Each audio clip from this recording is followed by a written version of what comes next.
OPS news.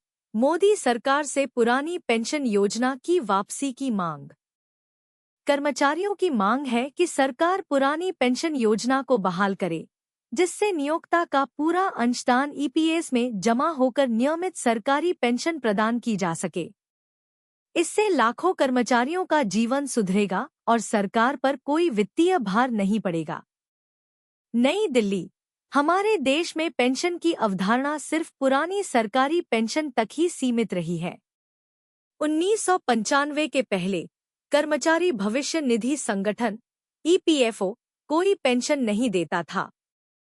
1952 के आसपास या उससे पहले से स्थापित ईपीएफओ ने 1995 तक कर्मचारियों और नियोक्ताओं के अंशदान को एकत्र कर सेवानिवृत्ति पर ब्याज सहित लौटाकर कर्मचारियों को अपेक्षा की थी कि वे इस राशि को बैंक, पोस्ट ऑफिस आदि में जमा कर ब्याज से अपना जीवनयापन करें। पेंशन व्यवस्था में बदलाव की आवश्यकता। लेकिन समय के साथ कई कर्मचारी सेवानिवृत्ति पर मिली एकमुश्त राशि को सही तरीके से बचा नहीं पाए और उन्हें वृद्धावस्था में आर्थिक कठिनाइयों का सामना करना पड़ा।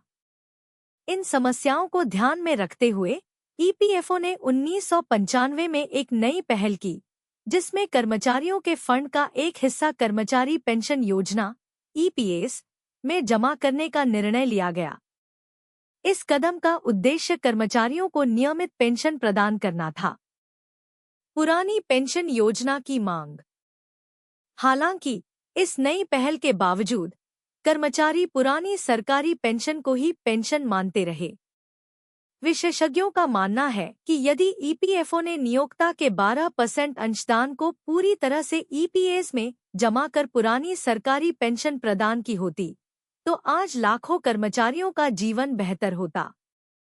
इस प्रकार की व्यवस्था से सरकार पर कोई अतिरिक्त वित्तीय बोझ नहीं पड़ता और कर्मचारी सरकार के प्रति आभारी रहते। वर्तमान सरकार से अपेक्षाएं। वर्तमान में कई कर्मचारी और उनके परिवार सरकार से पुरानी पेंशन योजना को बहाल करने की मांग कर रहे हैं।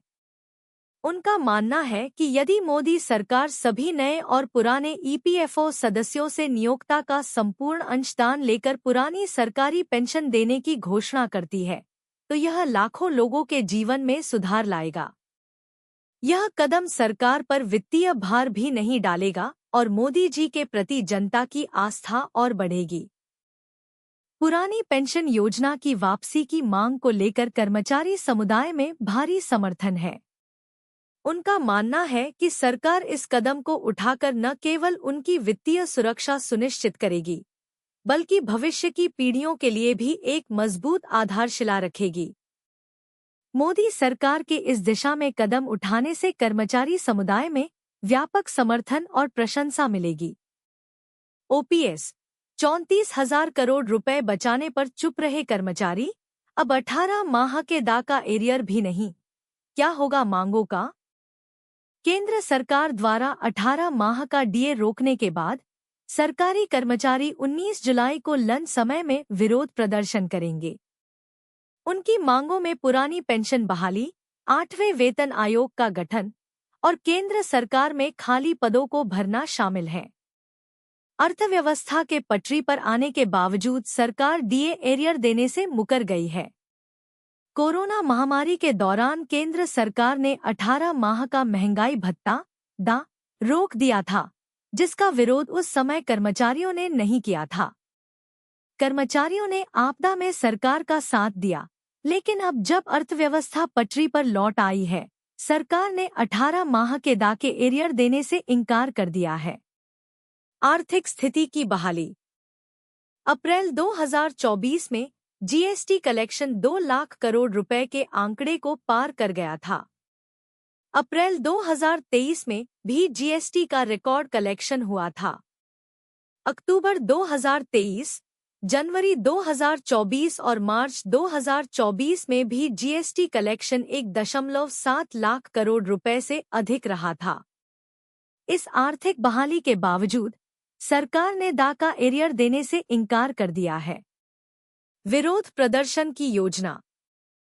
Confederation of central government employees and workers के महासचिव एसबी यादव के अनुसार 19 जुलाई को सरकारी कर्मचारी लंच समय में विरोध प्रदर्शन करेंगे।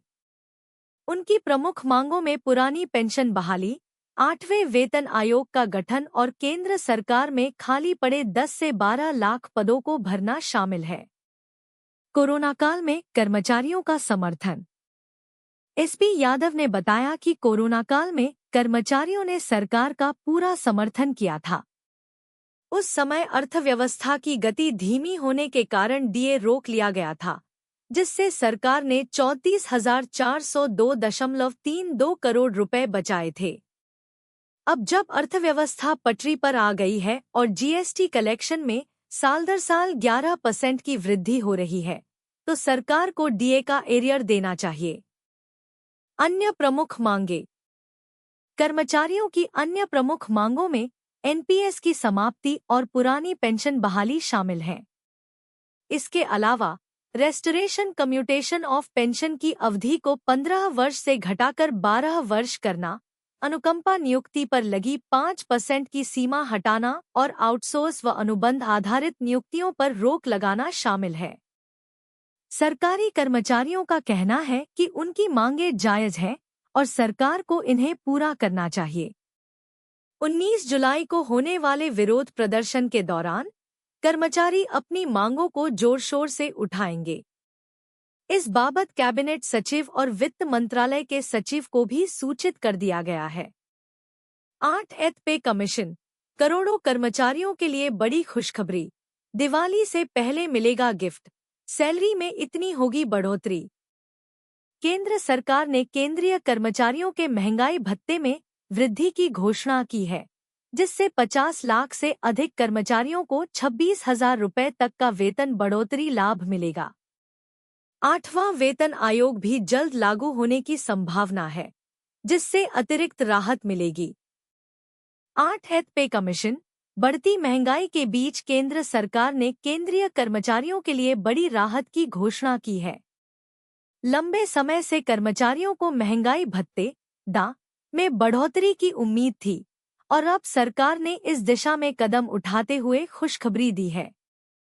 इस निर्णय से 50 लाख से अधिक कर्मचारियों को सीधा लाभ मिलेगा, जिससे उनकी आर्थिक स्थिति को सशक्त बनाने में मदद मिलेगी। महंगाई भत्ते में बढ़ोतरी।